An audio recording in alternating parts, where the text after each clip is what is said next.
I mean, how did you get into exorcisms? Well, that's interesting too. You know, after 9/11, I moved up to Boston and I wound up staying with a priest for about 9 months, and he did deliverance ministry.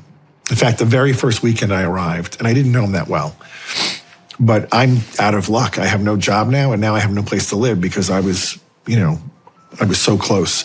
They closed everything under Canal Street, so there was no power, there was no gas, there was no electricity. And so basically everyone was told, go find a place to live for at least 6 months because this isn't going to be up and running anytime soon. So this priest invited me up to Boston. I said, I'll go. I go up there, and he was amazing.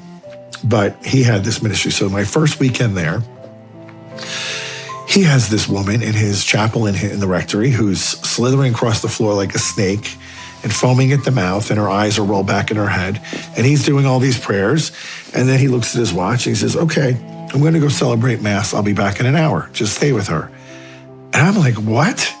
This is my first introduction to this life.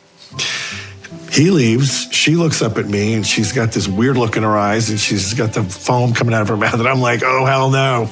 And I get out of there, and I lock her inside, and I sat outside and waited for him to come back. Well, he comes back, and he's like, what are you doing? What happened to the lady? I go, no, she's in there. But I'm not staying in there with her. I mean, are you crazy? You left me alone with her.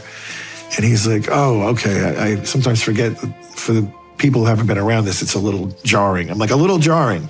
Look at her. She looks like a snake. My gosh. So that was my introduction initially. And then for 9 months, he would do this with people, and I got more comfortable in being in the room with him. Like how many times in 9 months? Probably one or two a month. 1 or 2 a month? Yep. Yeah. And then I went into religious life, and my superior was an exorcist, the Exorcist of Omaha. So now I'm in the room, because they usually took the guys who were a little bit bigger to restrain the victim. And I got 5 years of that.